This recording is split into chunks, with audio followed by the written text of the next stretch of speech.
ಕಾಶ್ಮೀರದಲ್ಲಿ ಜೈಷ್ ಉಗ್ರರ ಅಟ್ಟಹಾಸ, ಆತ್ಮಾಹುತಿ ಬಾಂಬ್ ದಾಳಿಗೆ 37 ಯೋಧರು ಹುತಾತ್ಮ. 18 ವರ್ಷಗಳ ಬಳಿಕ ದೊಡ್ಡ ಕೃತ್ಯಕ್ಕೆ ಬೆಚ್ಚಿಬಿದ್ದ ಭಾರತ.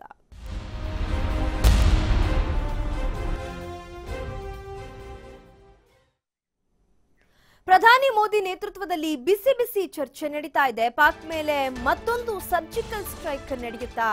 ಗೃಹ ಸಚಿವ ರಾಜನಾಥ್ ಸಿಂಗ್, ರಕ್ಷಣಾ ಸಚಿವೆ ನಿರ್ಮಲಾ ಸೀತಾರಾಮನ್, ವಿದೇಶಾಂಗ ಸಚಿವೆ ಸುಷ್ಮಾ ಸ್ವರಾಜ್, ಅರುಣ್ ಜೇಟ್ಲಿ ಸಭೆಯಲ್ಲಿ ಭಾಗಿಯಾಗಿದ್ದಾರೆ.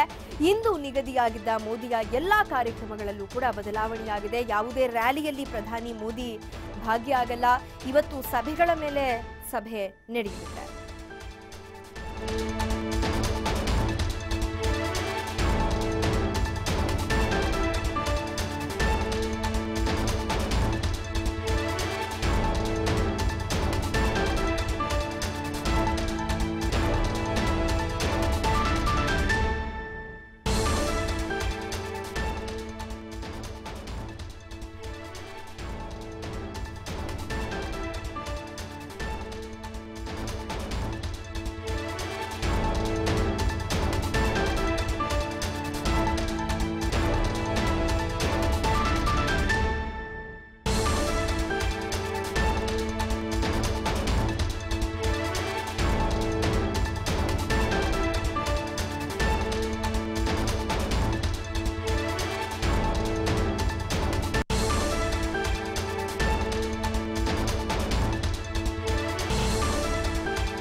ಪ್ರಧಾನಿ ಮೋದಿ ನೇತೃತ್ವದಲ್ಲಿ ಬಿಸಿ ಬಿಸಿ ಚರ್ಚೆ ನಡೀತಾ ಇದೆ.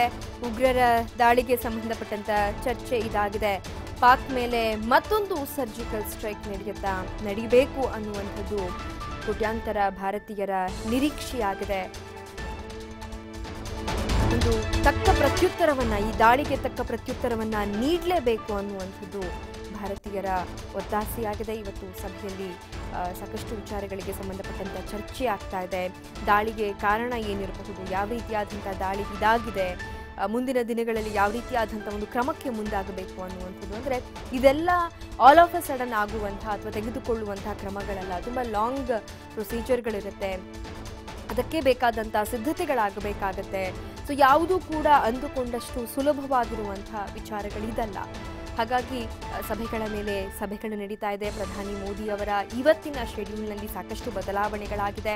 ಅವರು ಸಾಕಷ್ಟು ರ್ಯಾಲಿಗಳಲ್ಲಿ ಏನು ಭಾಗಿಯಾಗಬೇಕಾಗಿತ್ತು, ಅದು ಯಾವುದೇ ರ್ಯಾಲಿಗಳಲ್ಲಿ ಪ್ರಧಾನಿ ಮೋದಿ ಭಾಗಿಯಾಗ್ತಾ ಇಲ್ಲ. ಅವರ ಕಾರ್ಯಕ್ರಮಗಳಲ್ಲಿ ಸಾಕಷ್ಟು ಬದಲಾವಣೆಗಳಾಗಿದೆ. ಇನ್ನು ಸಚಿವರ ಜೊತೆಯಲ್ಲಿ ಚರ್ಚೆಯಲ್ಲಿ ಪ್ರಧಾನಿ ಮೋದಿ ತೊಡಗಿದ್ದಾರೆ. ನಿರ್ಮಲಾ ಸೀತಾರಾಮನ್, ಅರುಣ್ ಜೇಟ್ಲಿ ಅವರೆಲ್ಲರೂ ಕೂಡ ಈ ಒಂದು ಸಭೆಯಲ್ಲಿ ಭಾಗಿಯಾಗಿದ್ದಾರೆ.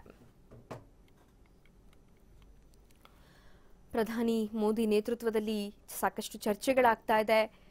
ಗೃಹ ಸಚಿವ ರಾಜನಾಥ್ ಸಿಂಗ್, ರಕ್ಷಣಾ ಸಚಿವೆ ನಿರ್ಮಲಾ ಸೀತಾರಾಮನ್, ವಿದೇಶಾಂಗ ಸಚಿವೆ ಸುಷ್ಮಾ ಸ್ವರಾಜ್, ಅರುಣ್ ಜೇಟ್ಲಿ ಸಭೆಯಲ್ಲಿ ಭಾಗಿಯಾಗಿದ್ದಾರೆ. ಇನ್ನು ಇಂದು ನಿಗದಿಯಾಗಿದ್ದಂತಹ ಮೋದಿಯ ಎಲ್ಲಾ ಕಾರ್ಯಕ್ರಮಗಳಲ್ಲೂ ಕೂಡ ಬದಲಾವಣೆಗಳಾಗಿದೆ. ಯಾವುದೇ ರ್ಯಾಲಿಯಲ್ಲಿ ಪ್ರಧಾನಿ ಮೋದಿ ಭಾಗಿಯಾಗ್ತಾ ಇಲ್ಲ. ಇವತ್ತು ಸಾಕಷ್ಟು ಸಭೆಗಳು ನಡೆಯಲಿದೆ, ಸಭೆಗಳಲ್ಲಿ ಚರ್ಚೆಗಳಾಗಲಿದೆ. ಈಗ ಸದ್ಯ ಪ್ರಧಾನಿ ಮೋದಿ ನೇತೃತ್ವದಲ್ಲಿ ಚರ್ಚೆ ನಡೀತಿದೆ.